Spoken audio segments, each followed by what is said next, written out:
Hey guys, I'm going to be looking over the drafts from the NRG and WBG series.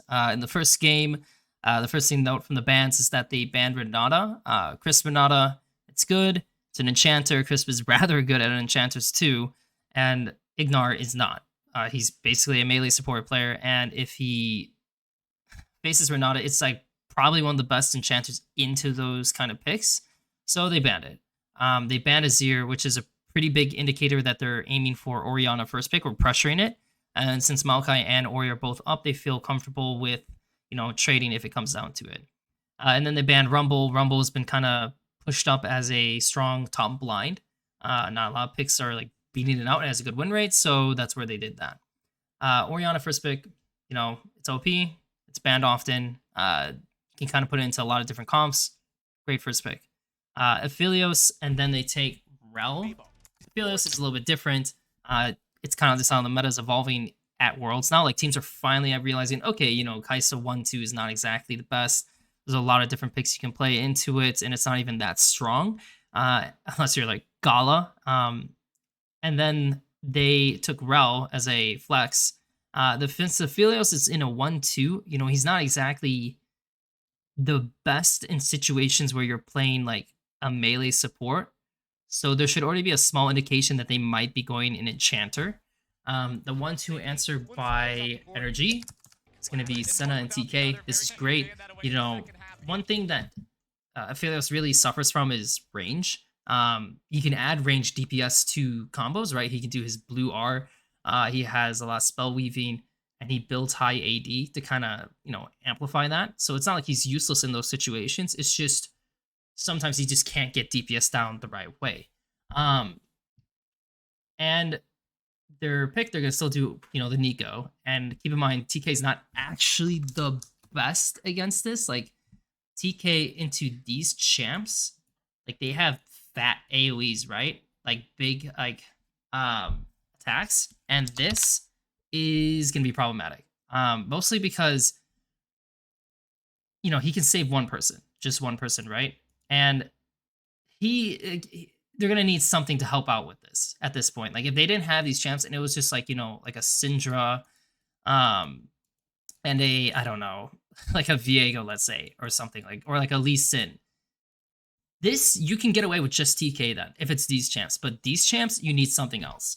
So they're gonna need to grab like a frontliner, more CC, something to give them initiation. The first ban that these guys are going to do, they're going to throw a Vi ban, contracts played against G2, they did really well with it, makes sense. Their ban, they're going to ban Nocturne, Nocturne, Nico, it's the same thing. Like, while not like TK can save Senna from a Nocturne like jumping you, the problem is that if you have so much strong AoE with a Nocturne, it's just not going to work. They banned Jax. Keep in mind, if you're playing Senna TK, you can play into bot lane and like focus with them. And there's like two different ways to go about it.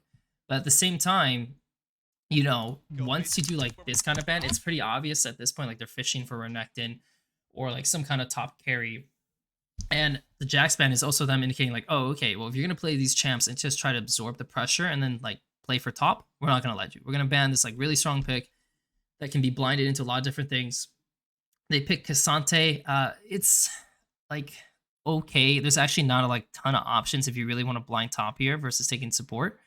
And in that case, it's just I mean, they're trying to hold the flex, and he's gonna eat shit a little bit because these champs outrange him. Like Cassante's not good when there's a bunch of ranged champs. So this pick is not the best, but it is what it is for what they want to do. Now, keep in mind they need CC.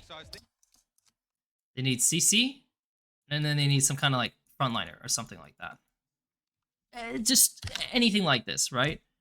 Now they show Gwen. Gwen is a pretty good pick. They show Wukong. Wukong is a pretty good pick. They choose Viego, and then they choose Renekton. And then these guys choose Milio.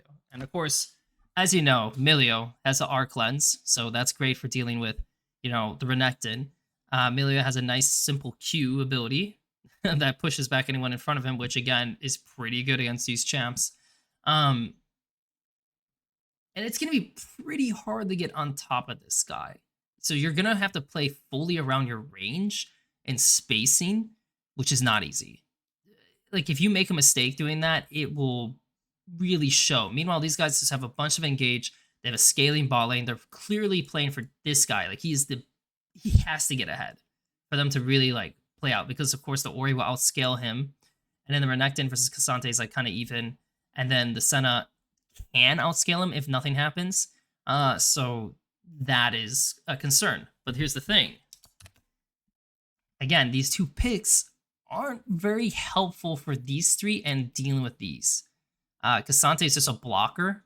Like he'll just stop people in front and all those kinds of things, and he can easily do that with these two. It doesn't look good. So the changes you would make is one, you're not taking Viego. You're looking at Wukong. Wukong's really good. This here, if you're gonna go Wukong, I prefer going Gwen. I like that hover they did. Gwen has a lot of things going for her in that she's AP, so you have 80, like AP, 80, AP. 2, this guy's a cleanse, he might go cleanse. You can't cleanse Gwen. Like if Gwen just gets on top of you and just DPSs you, you're dead. You know, a Renekton, if he stuns and you cleanse the stun, he doesn't actually do that much. So that in itself is kind of a concern, and Renekton's damage also does fall off, and his threat, unless he's like way ahead. And then you have, well, Gwen's W, which allows her to kind of avoid some of the CC and blockage. So it gives you a lot to play around with. You know, like she will get priority in the side, and it would be really great to have. And the Wukong has hard CC. Yeah, he's not a true frontliner, but it's a knock-up too, which is, hello, good into him. The other option, if you're going to go this guy, don't go this guy. Go Sejuani. Yes, Sejuani's R is cleansable by him if he goes cleanse. And that sucks a little bit, but it's a 1-2. It gives you basically a way to contest the mid waves, because what's going to happen in this game with the mid waves is, think about it. This character absolutely sucks at taking waves. Same with this character. And this character, what's he going to do?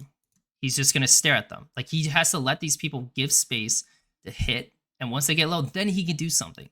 And this guy has to frontline for all these people, which is going to be hard. Really hard. So they have to get ahead to do anything. Meanwhile, these guys, these two are just going to hit the wave.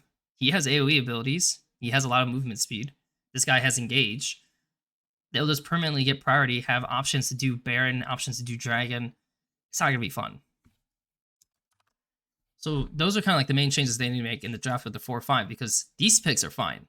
These are fine. This combo, really bad.